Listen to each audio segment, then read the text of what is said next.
Unfortunately, in the first project that I ended up putting my money in, it did end up experiencing a rug pull on Polygon, the project's Polygold Finance. Now, since we did use the USDC stablecoin pool, the losses were very minimal, and in fact, I did have some return from the pool as well. So at the end of the day, after all fees, after everything that happened, the losses were only around $15, and since then, the price of Matic has fluctuated, so my balance looks a little bit different. But all in all, it was around a $15 loss. However, the yield farming journey continues, and today I have a project that I'm really excited about because it gives you these high yields, but with a substantially lower risk than these high risk Polygon projects that don't really have much future to them aside from a high yield at the beginning until they eventually collapse. Instead, the project I'm talking about today, it's a multi-hundred million plus dollar project that's relatively stable, has a lot of technology around it, big ecosystem, and still a platform with over 100% APY. However, there is an asterisk next to that, which I will explain in this video. However, the project that I'm talking about, without further ado, before I mention it, I do want to mention that I am launching my own cryptocurrency very, very soon, Black Swan, which is an anti-fragile cryptocurrency that becomes the most valuable when the market is the most uncertain. And there actually will be some really unique yield farming opportunities with that project as well that I think you will definitely like. So make sure to learn more about it down in the description down below. I will leave a link to the Telegram as well as the white paper, which I highly recommend you look into. But without further ado, the project that I'm talking about that I'm going to be covering in this video is Terra Luna. Now, if you haven't heard of Terra Luna, the main thing that this project focuses on, the base of the ecosystem, is a stablecoin, which is called UST. And then they also have their own token, which is called Luna, or that's the ticker symbol. It's called Terra Luna. And what this is basically they have their own blockchain. So that means that you will need to use a separate bridge in order to gain access to Terra Luna and the opportunity that I'm going to be talking about today. However, they have some really unique applications on their blockchain, as you can see here. So these are just some of the largest ones. They have Mirror Protocol. So if you've heard of this before, it's a synthetic asset platform. So it's a competitor to something like Synthetics. So it's a DeFi protocol that enables the creation of synthetic assets. That's within the Terra Luna ecosystem. They also have the Anchor Protocol, which is a high yield savings protocol. In fact, that's the one that I'm going to be talking about today. They have Chai, which is a payment product used by 5% of the population in South Korea. So actually the origins of this project are in South Korea, at least I believe. It was started by some sort of entrepreneur in South Korea that had some other successful projects, and they decided to launch Terra Luna as their own blockchain venture with a lot of funding. I believe this was a very large project even at the beginning.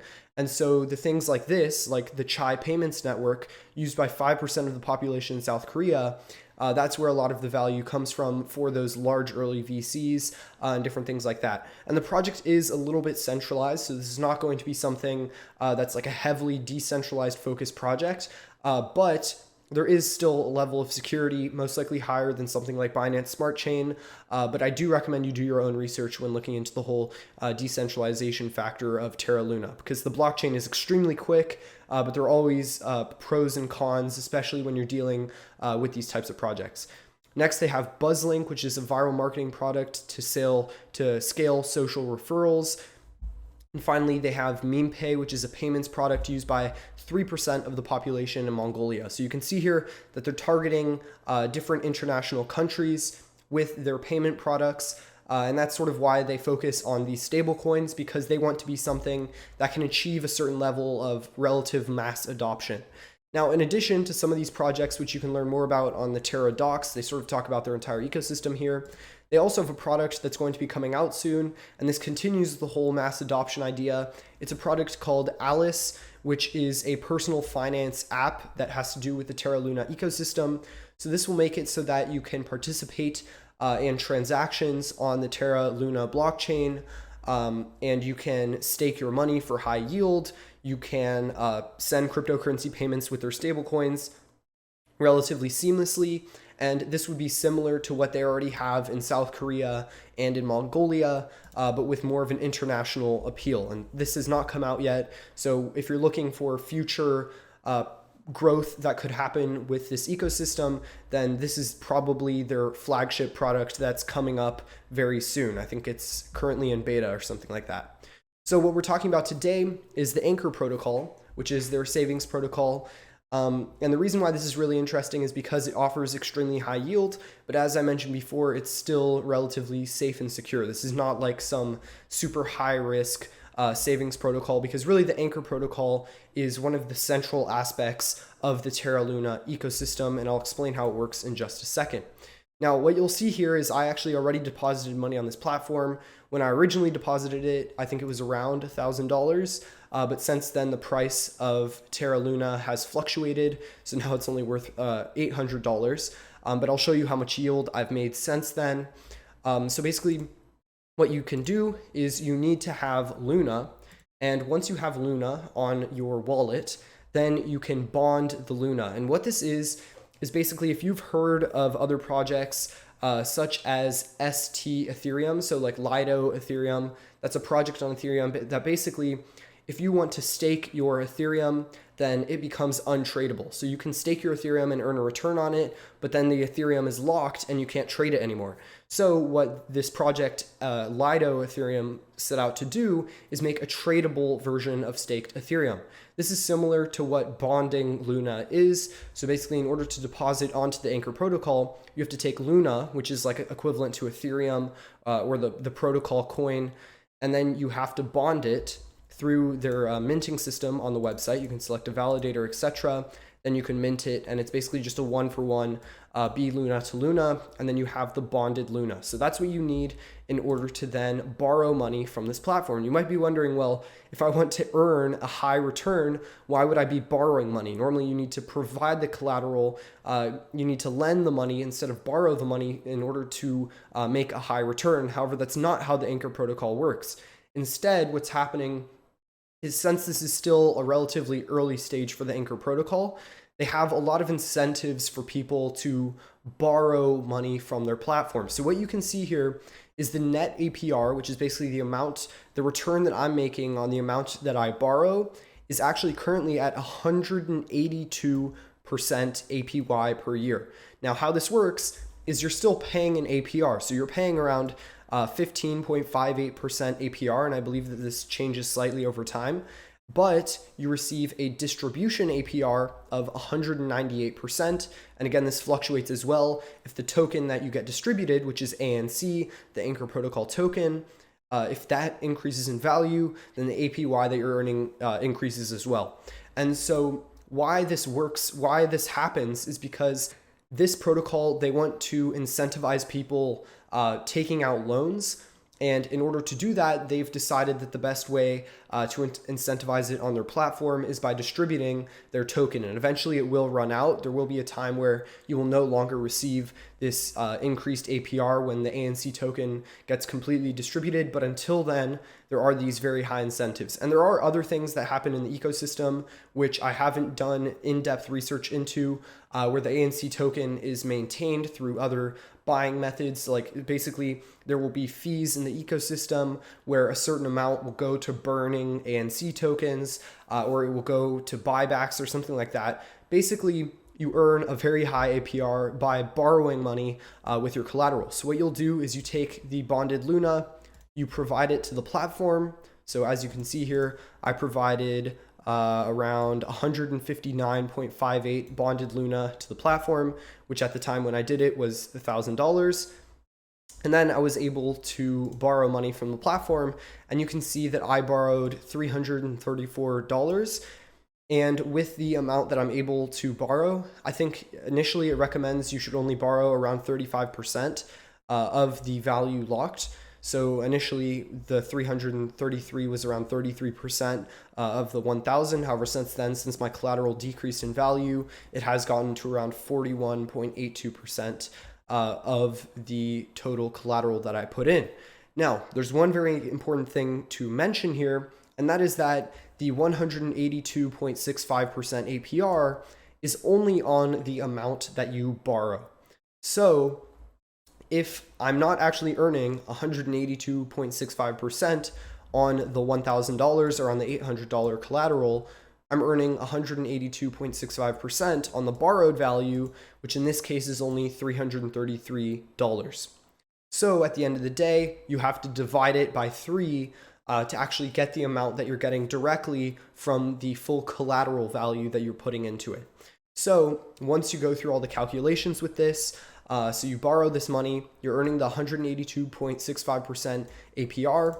Then what you can do is you can take this UST and you can deposit it onto the earning platform. So this is where you're basically lending your money to the people who are then borrowing it. So you can take the borrowed UST and put it into the earn, and then you'll earn another 20% on that amount. So in total, on the 333 UST that I took out, I'm earning 20% plus 182%. So that's 200% divided by the initial deposit that I put in, which is 1,000.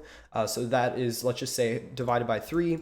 So basically I'm earning around let's like a 70% to 80% APY, depending on what the ANC token price fluctuates to on my total deposit. Now, I am taking risk here because I'm still exposed to the price of the Luna token. However, if I wanted to be as safe as possible, I could just buy UST, deposit it on the platform, and then just earn the 20% APY. Now you might be wondering, how much have I made since I initially deposited on this platform? I deposited on June 18th, which I believe is around just under a week ago. So just 5 days ago, I made my deposit. And since then, I've earned around $1 in UST. And if I go to the govern section, you can see how much Anchor I've earned. I've earned $9 in Anchor. So I've earned around $10 in yield with my $1,000 deposit in around 5 days. And that includes my collateral decreasing in value. So technically I have like a $200 loss, but the yield I've earned has been around $10, which is extremely high considering that this is a low risk yield platform compared to something like Polygold or these other Polygon projects. Now, I do want to mention something.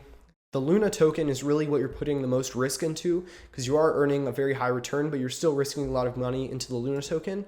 The important thing to realize is that the Luna token is used to stabilize the UST stablecoin. So if the demand for the UST stablecoin is increasing, so you can see here on this chart, if I go in CoinMarketCap and I go to the market cap of the UST stablecoin, you can see that during this period when the market cap, the number of UST stablecoins in circulation was increasing, this caused the number of Luna tokens to get burned. And so the demand, the price for Luna would spike whenever the demand for the UST stablecoin increased. However, as soon as the demand for the UST stablecoin decreased, then the price of the Luna token had a sharp decline.